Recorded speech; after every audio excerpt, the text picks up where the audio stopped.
All right, ball here. Let's get into what you've been really preaching about lately. Oh, yeah. Men's health, gut health. Take my jacket. Go on, take it off. It's the fact of us as men. I can say black men, but I don't really know about our other counterparts. We don't go to the doctor. Mm-hmm. We do not. Something has to happen to you to make you really go to the doctor. I was one of them people too, until I found out I had diabetes. When I found out I had diabetes, I almost went into a diabetic coma. And I went to the hospital and didn't know what was going on. Doctors came in and told me if I would have went to sleep, I probably wouldn't have woke up. Oh, wow. Because that's how crazy my blood sugar was at 1,200. And what's the norm? The norm is like 1 something. Whoa. Yeah, I was at 1,200. Oh, wow. My vision was blurry. And it was my birthday. It was my birthday weekend. I had a whole birthday. And my cousin right now, man, love him to death. He took care of me and nursed me back to health. Tony Batchelor was so mad at me that night because he kept trying to get me to go to the emergency room because he knew something was wrong with me because I was moving different. But I had a birthday party one place, had a party here, and the last thing was at the 50-yard line. And we're in the 50, and he trying to get me to go to the emergency room. And I'm like, man, just let me get through this party, get my money. People coming in and seeing me, and they looking at me like, man, what's wrong with you? I was like, man, I don't feel good. I'm tired. I'm just telling them that. Mm-hmm. But my boy Danny at the time, his ex-wife was like, I think she was a nurse. She was like, get him to the hospital. He's about to go into a diabetic coma. They didn't tell me that, but Danny came over there. DJ Dan Tanner, if you're listening, he said, hey man, you remember when we was in high school? I used to make sure we was cool. You jump on anybody that tried to do anything to us. I was like, yeah. He said, man, you don't get up out here and go to the hospital. We finna beat jump on you, right? We finna jump on you. Like, man, wait a minute, hold on, what you So I get in the car with my cousin and we go, and I didn't think it was that serious. I just really thought I was tired. Exactly. Because that whole weekend was crazy. I was pissing like a racehorse. I would eat food, be sleepy and tired. I couldn't wait. I was waking up some crazy hours of the day. And when I get to the doctors and they tested my blood sugar and everything, they said that's what it was. They was like, man, you finna go into a diabetic coma. So I think I stayed in the hospital for like a week. And when I got out, my mother, my sister, and my cousin, they all got together, cleaned my whole house out of everything else I had was eating. Mm-hmm. And then when they did that, I had to change how I ate at that time. Gave you a reset. Yeah, it gave me a reset. And that's when I started really going to the doctor. And one doctor told me something that made a lot of sense even after all that happened. Mm-hmm. He said, Mr. Phillips, if you don't get yourself together, your move ain't gonna work. And I was like, what you telling me? I just moved into this apartment. He said, no, you don't get yourself together, your penis ain't gonna work. I said, why y'all don't got that on billboards? Right. You don't know that to get men lining up at the doctor. You gonna tell me about that? And now my stuff ain't working because I done ate a Snicker. And I'm at my girl house, she think I'm cheating on her. No, y'all gotta do better explain. So yeah, ate a Snicker and I turned done to a got Slinky. over that part, and I got to dealing with the diabetes. But then, as time went on, because of how this food is, how we ain't knowledgeable of what we eating, I found out I had heart failure and high blood pressure. What it really kicked off in the COVID. Mm-hmm. I already had diabetes, but I had diabetes and I had asthma. I hadn't had an asthma attack since I was 13. Diabetes was the only main thing that I was battling with, and I had just got a hold of it.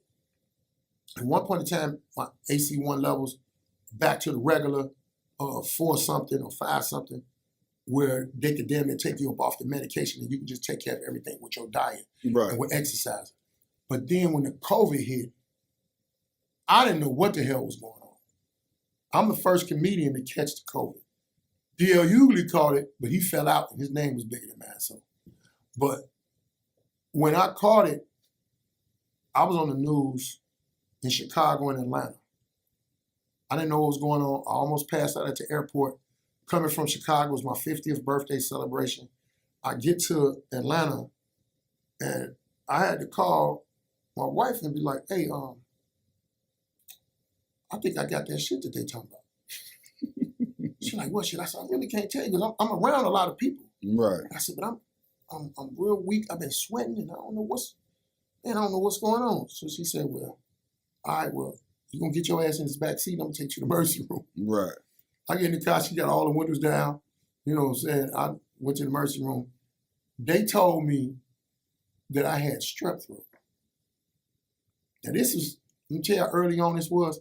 When I left Chicago, my birthday event was the last event before they locked everything down. Then one night we went to the club, it was in Geno's, and they was like, all the clubs are finna be closed at 12 o'clock. Exactly. It's finna be locked down. We don't know when they open it back up. People were Right. like, what? So everybody was coming out. It was one lady in the club with a mask on. And we sitting over in the corner, laughing and like, what the hell wrong with her? She a doctor? So, hey, baby, you got surgery after this? What you doing?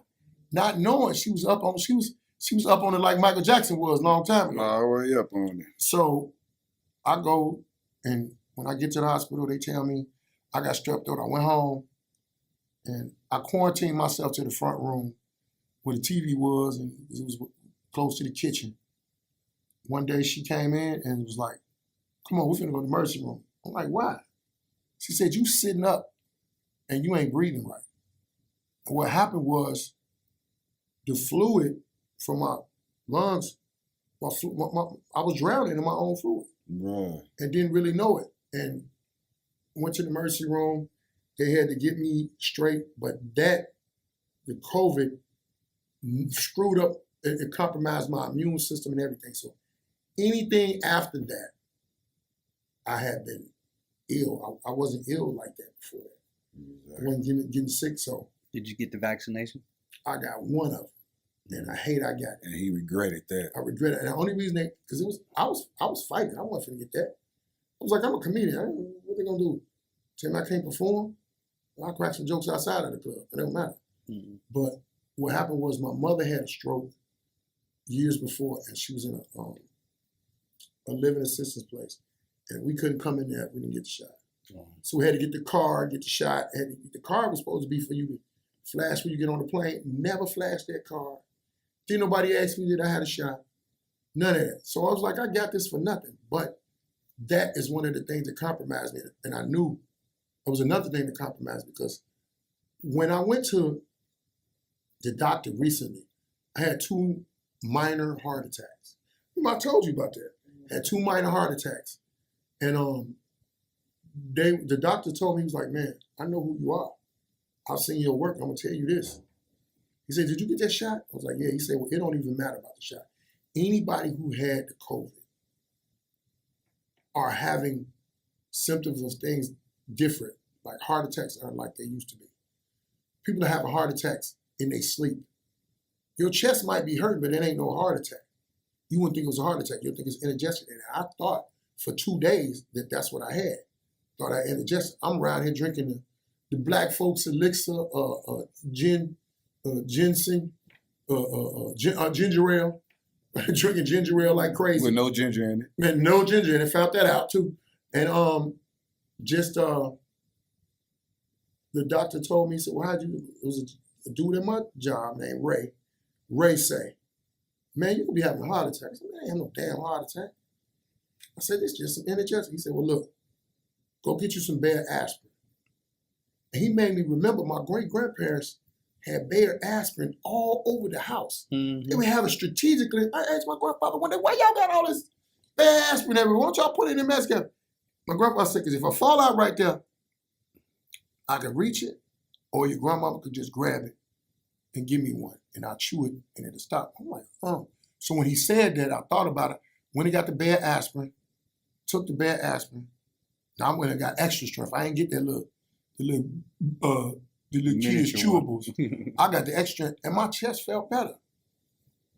Next day I woke up, it felt bad again. I went to the emergency room. Man, they brought the EKG machine or whatever it was. They brought the machine to the room. Mm-hmm. They was like, well, Mr. Phillips, we want you got to stay in here for a couple days, got to run some tests on you. You've had 2 minor heart attacks. When? They was like, that's why your chest is hurt. And then when I talked to that doctor, that's when he explained to me. He's like, people having aneurysms, people having heart attacks, people having, what else?